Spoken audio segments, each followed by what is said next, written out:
Hey, so I want to talk about relationships for a minute, and I want to talk to you in a way that it's coming to me at the moment, and it's about Netflix. So the other day we signed up for Netflix, and you can now sign up as a base level.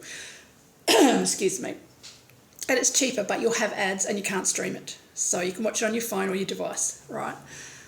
And then you can step up to the next one, which is ad-free, and you can stream it, but it costs, right? And so I want to talk about this as far as relationships. So Netflix is the relationship.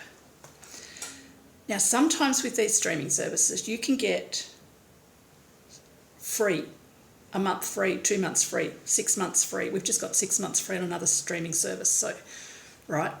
And they can give you that so you can get a taste of it. And usually you get the full-blown service with the free, right? So in relationships, sometimes we can have a free go at something. We can have the introductory offer, which is however amount of time free at the full service. So you can be in a relationship with someone and you can get their full service relationship, right? And you can get used to that, and you can get used to that as a baseline. They always show up for you. They always show up. They're always calling and texting to see how you're going, and they are always checking in on you, right? You don't have to do much back. You don't check in on them. You don't add much to them, but they add so much to you, and you get so used to that, right? And it's like amazing. And you're like, this is friendship, right? But if you then choose not to take up that full option at the end of the free service, you may have to put some money down to that, and it may cost you more. It may cost you in the view of the relationship. You know, this person may be able to give to you at a certain amount of space, right? And then without you giving anything back, and then at some point they're like, right, you got to give something back, dude.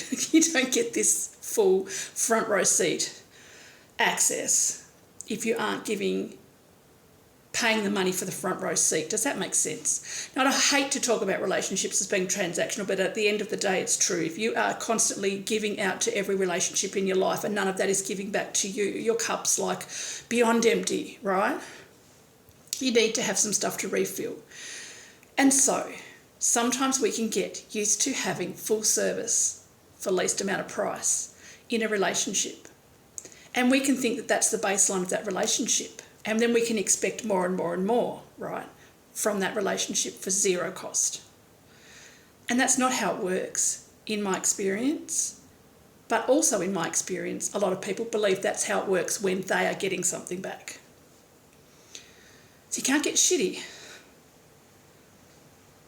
about not getting full service if you aren't prepared to pay for the full service. Now, I could go on about that in all sorts of areas. You know, the electrician who's got friends who say, hey, bud, like, would you mind, you know, on your next bit of free time, if you've got an hour, can you come put that, you know, extra PowerPoint in the office for me? You know, I've got the stuff, will you come and do it? Or computer programmer person who's like, oh, my laptop's not working, you know, I know I've just come over for drinks and stuff like that. Would you mind having a look at it? Like, you know, or the hairdresser who's like, oh, I can't get into the hairdressers. Can you come and do my colour because I've got a funeral tomorrow and I can't, you know, get in. We all have friends like that, right? We've all been the friend on either side of that thing, right? Where people have asked for extra and, you know, but if that extra becomes the baseline, right?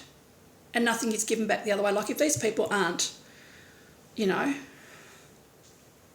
we know how that goes, right? So relationships can be, whilst they shouldn't be transactional technically, if you are giving to everybody and no one's giving back to you, you know, if you are giving to everyone and checking in on everyone, and then you have a time where you're down in your life and, you know, none of these people are checking on you, you just hear crickets and you're battling alone and you try and ring someone and they're like, oh, look, I haven't got time to talk to you right now and all that sort of thing, right? That can be a slap in the face. We need to be a little bit clever how we go with relationships. It's just something to think about.